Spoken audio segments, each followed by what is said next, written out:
Mot de l'auteur, une fois de plus, je viens vous remercier pour les likes, les abonnements, les commentaires, qui, jour après jour, agrandit notre communauté et me permet d'améliorer ce que je vous propose. Aujourd'hui, nous avons atteint le seuil de 1000 abonnés, et comme convenu, au seuil des 500, le titre du jour sera « Femme fatale, versus argent ». Merci de me donner vos avis, en commentaire. Ils avaient leurs rêves, ensemble. Ils regardaient dans la même direction. Avoir des emplois stables, se marier, fonder une famille. Et veiller à l'épanouissement de celle-ci. Jules et Vera, depuis tous jeunes, leur avenir, ils le voyaient l'un avec l'autre. L'un comme l'autre, se complétaient à plus d'un titre. Ils ont évolué, grandi, et avaient pu se faire une place au soleil. Parce que, la ligne motive de leur couple, était la communication, ils décidèrent pour étendre leur option, de s'expatrier.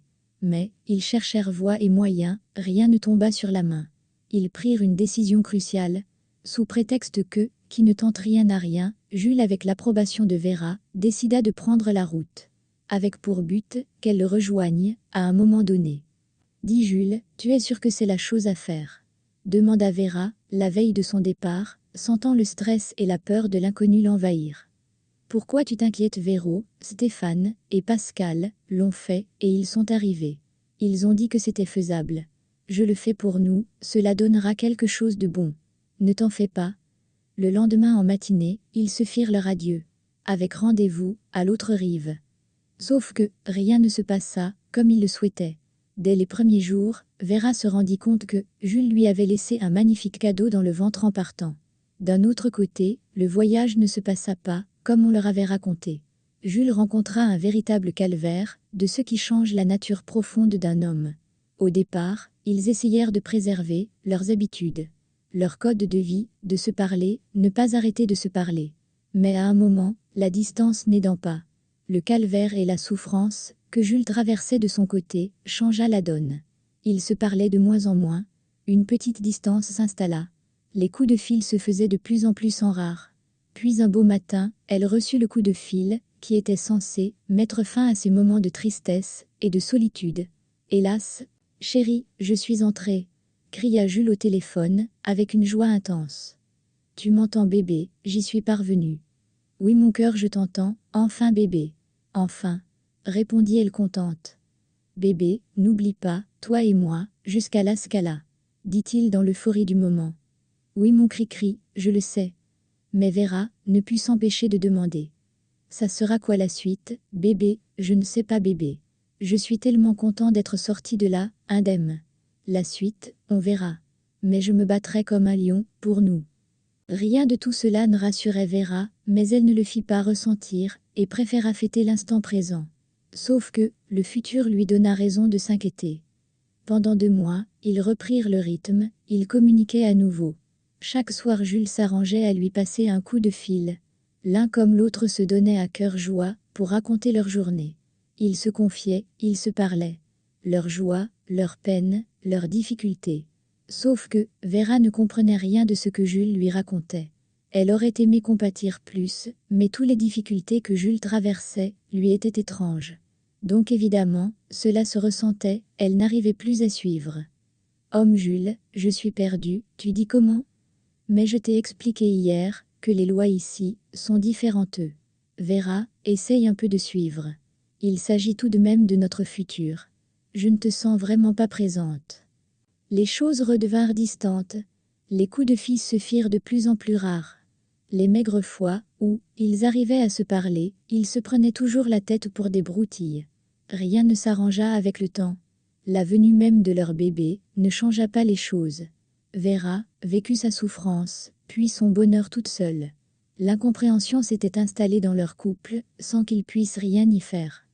Les mois passèrent, 3 années aussi, dans ce climat. Yves de son côté avait réussi à trouver un bout, pour que Vera et son enfant le rejoignent. Pour Vera, pendant ces 3 années, elle essaya de donner un sens à sa vie, en s'occupant du bébé. Et en faisant une formation, pour occuper son esprit. Puis arriva le temps, où partir n'était plus une éventualité. Pendant toute la procédure, ni l'un ni l'autre n'avait évoqué cette incompréhension, qu'ils savaient intérieurement exister entre eux. Ils voulaient juste tenir leurs promesses. La veille de son départ Vera tint tout de même à en parler. Jules, il faut qu'on parle. Les choses ne sont plus pareilles entre toi et moi. Tu es sûre de toujours avoir des sentiments pour moi? Je sais, Vera, que ces dernières années, je n'ai pas été très présent. Mais j'ai vécu tellement de choses. Quand tu seras à mes côtés, on en parlera. Ce que je sais, c'est que je te veux toi, à mes côtés, le reste, on reconstruira peu à peu ce que les aléas du temps ont effrité. Vera sur un nuage, sentit son cœur chavirer. Avec ces mots, il avait réussi à enlever toutes les incertitudes et inquiétudes qui la taraudaient. Leur installation et intégration se firent rapidement et dans les bonnes conditions, sous les soins de Jules. Bien que Vera était contente de le retrouver, elle voyait bien qu'il n'était pas le même. Il avait commencé à boire de l'alcool, il s'enfilait des bâtons de cigarette à outrance. Il était irritable et avait de la peine à garder son sang-froid. Mais, avec leur histoire, la peine qu'il se donnait pour elle et l'enfant, elle choisit de minimiser tout et de ne rien prendre au premier degré. Elle savait qu'il avait vécu des misères pendant tout son parcours. Rien ne lui avait été donné. Les sacrifices, il avait vécu. Elle estimait de ce fait que c'était à elle d'être compréhensif. À elle de courber l'échine. À elle de donner du sien pour que leur couple ait une chance. Si vous êtes arrivé jusqu'ici, et que vous avez aimé, n'hésitez pas de me le faire savoir en commentaire, ou à me lâcher un pouce bleu. Au cas où vous êtes nouveau, abonnez-vous pour ne pas rater les prochaines publications. Merci. Vera voulait juste se fondre au décor, existant déjà, que lui-même avait déjà créé. Jules avait ses nouvelles habitudes. Il n'aimait pas être contredit, ce qu'il disait devait être pris comme parole d'évangile. Il estimait que ce n'était pas nécessaire qu'elle travaille. Il voulait la conserver soumise. Il ne voulait pas qu'elle prenne de mauvaises habitudes, disait-il. Le côté artificiel de la femme le répugnait, semblerait-il. Il était devenu tellement strict, Vera ne le reconnaissait pas. De plus, ils ne faisaient aucune sortie ensemble. Vera se conforma à toutes ces règles par amour pour leur couple. Malgré que Vera se pliait en quatre pour ses volontés, cela ne l'empêchait pas de rentrer, à pas d'heure, dans un état d'ébriété avancé. Cela ne l'empêchait pas, qu'à la moindre contrariété, de la menacer, de lui rappeler à qui elle devait son ascension. De n'apprécier aucun des actions qu'elle menait pour lui faire plaisir, au contraire, il les dénigrait. Un soir, pour son anniversaire, elle voulut lui faire une surprise et lui offrit une chemise. « Vera, mais tu t'es surpassée. Mince, on sent vraiment que tu manques de goût. En tout cas, merci. Je suis fatiguée, je vais m'étendre. Mais, tu ne coupes pas ton gâteau. Non, non, je suis épuisée. On fera mieux demain. » Assise à la salle à manger, avec toutes les décorations qu'elle s'était donné la peine de faire pour lui, il n'avait même pas pris la peine de souffler sur son gâteau. Cette fois encore, Vera choisit de prendre sur elle. Et de n'en faire aucun problème. La fois d'après, elle lui demanda « C'est possible, chérie, que l'on sorte un peu ensemble, question de faire quelque chose pour une fois ensemble. » Mince, tu es arrivé, jusqu'à tu t'es intégré, et aujourd'hui tu joues les arrivistes. Je pars où avec toi? Mais, Jules s'était déjà levé, pour changer de pièce. Estimant très sûrement que le débat était clos. Restée seule, ce jour-là, Vera avait la certitude à présent que quelque chose clochait. Malgré tous les efforts qu'elle faisait pour se rapprocher de lui, il la repoussait. Il se comportait comme si il avait honte d'elle. Comme si elle était répugnante. Elle ne comprenait rien à cela. Au fil du temps, Vera se sentait de plus en plus seule dans son couple.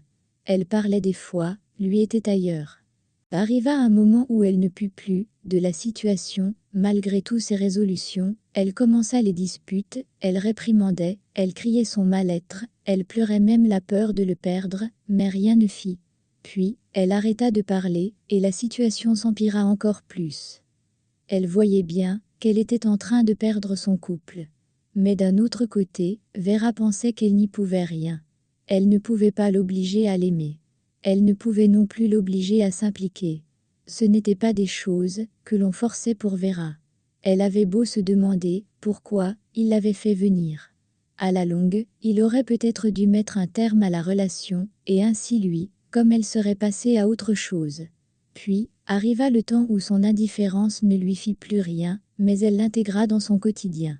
Ils vivaient à la maison comme deux colocataires, ils n'échangeaient que des mots nécessaires, et de la plus grosse importance. Ni lui, ni elle ne faisaient plus d'efforts pour leur couple. Un matin, elle passa devant un miroir. Elle ne put s'empêcher de marquer un arrêt, devant ce que le miroir lui renvoyait. Elle ressemblait à une femme bien terne, sans but dans la vie, négligée au plus haut point, toute bedonnante. Et là, une pensée la frappa, si un jour, Jules lui disait qu'il mettait un terme à leur relation, officiellement, que deviendrait-elle? Qui voudrait d'elle dans cet état? De plus, comment ferait-elle pour s'auto-gérer? Car, même si jusqu'à présent, il n'y avait plus rien entre eux, ils se chargeaient tout de même de la ration, et des charges liées au logement. Vera comprit qu'il y avait quelque chose qui n'allait pas. Elle s'était réellement laissée aller. Elle s'était abandonnée, et s'était perdue à un moment de l'histoire. Elle avait cru, pensé et s'était gourée. Ce matin-là, elle décida de se reprendre en main, de faire ressusciter la femme qu'elle était, et qu'elle pensait vouloir être, avant de venir dans ce pays-là. Celle-là, qui savait prendre soin d'elle. Celle-là qui avait la joie de vivre. Se recentrer sur elle. Et, le plus important trouvé à faire, quel que soit le travail, elle serait preneuse. Elle chercherait plus, que maman et ménagère, au foyer, et à temps plein. À compter de ce moment, Vera commença un travail sur elle. Elle se donna du temps, pour elle. Trouva les possibilités de garde pour l'enfant, s'investit à trouver un job et le trouva, pour les entrées. Elle s'arrangeait pour que, tous les horaires, de l'enfant et de son travail concordent. Elle voulait s'en sortir seule, n'étant plus sûre que son futur, Jules aurait une place certaine. Elle fit donc tout, toute seule. Les choses se passaient plutôt bien. Elle avait refait sa garde-robe. Elle avait réussi à perdre assez de poids pour se sentir bien dans sa peau. Elle avait réussi à allier, s'occuper de son bébé et sa vie professionnelle. Elle était très fière de la femme qu'elle était devenue. Un soir, rien ne se passa comme d'habitude. Les transports ne passèrent pas à temps, elle loupa l'heure de fermeture de la crèche de l'enfant. Son téléphone s'était éteint, défaut de batterie, donc impossible de la joindre. Sur la route du retour, Vera sentait ses intestins se nouer. Elle imaginait le scénario.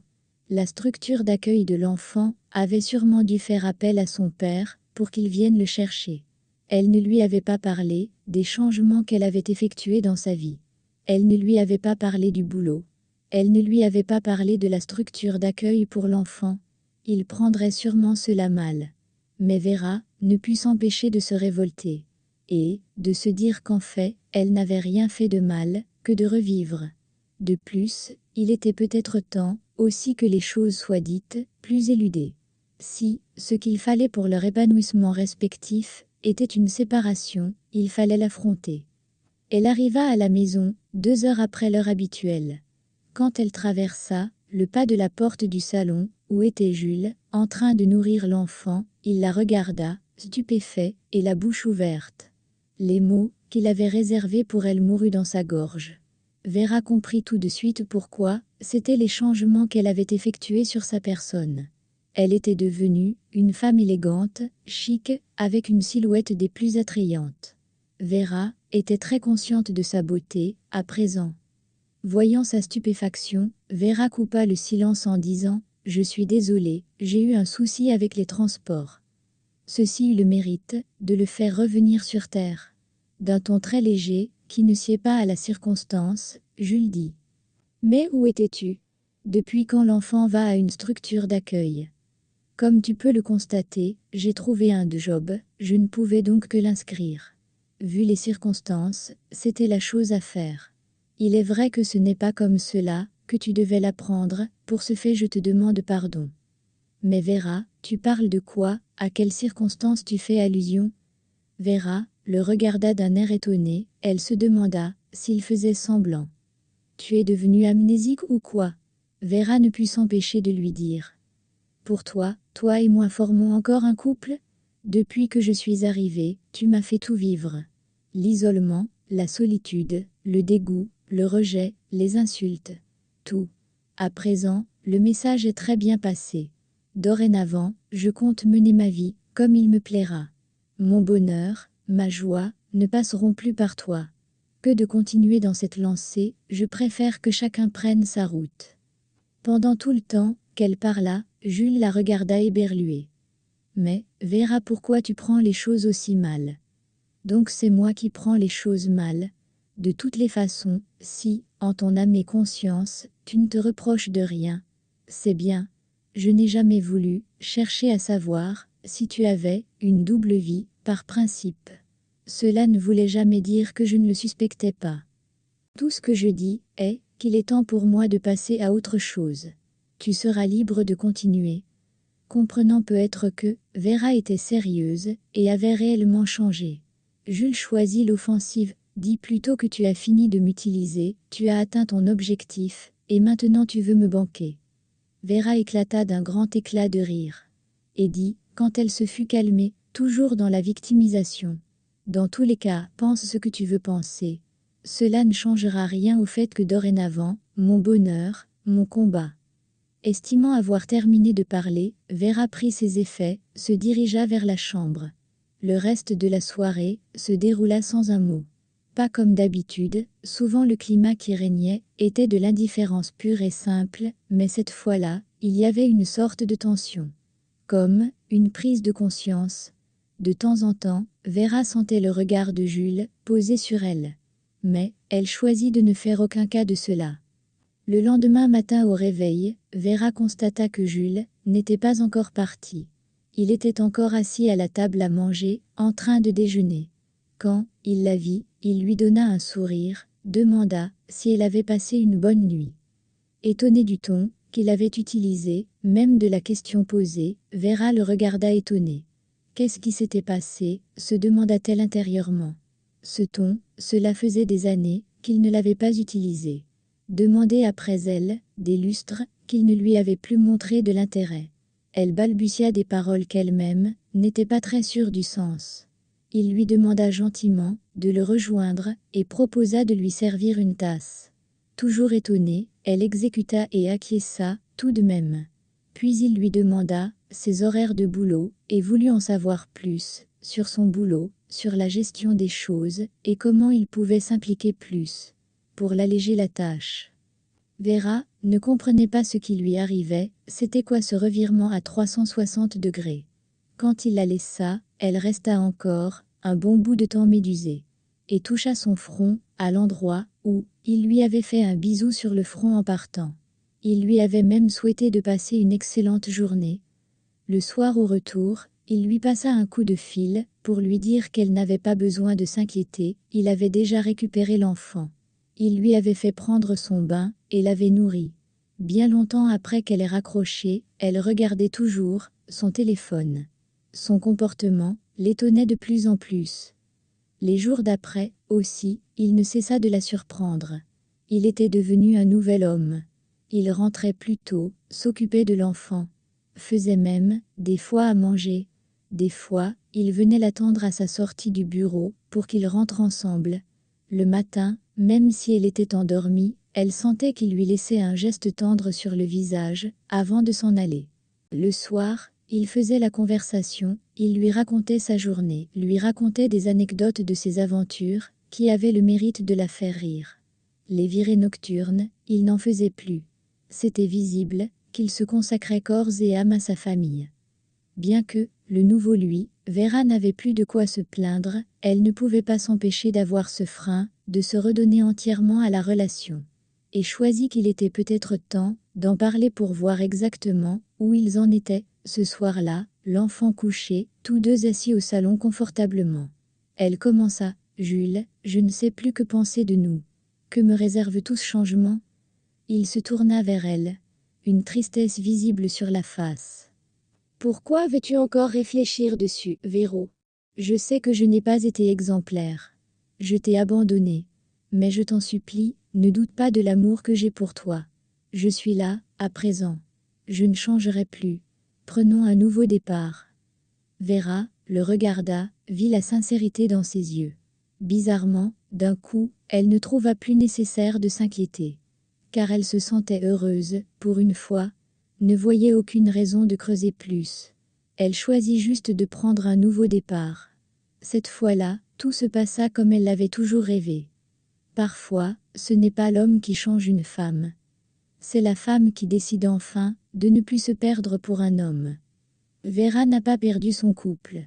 Elle s'est retrouvée elle-même. Et toi, tu aurais attendu qu'il change? Ou tu serais parti plus tôt? Dis-moi en commentaire. Et si cette histoire t'a parlé, abonne-toi. Parce que la prochaine pourrait être la tienne. Si vous êtes arrivé jusqu'ici, et que vous avez aimé, n'hésitez pas de me le faire savoir en commentaire, ou à me lâcher un pouce bleu. Au cas où vous êtes nouveau, abonnez-vous pour ne pas rater les prochaines publications. Merci.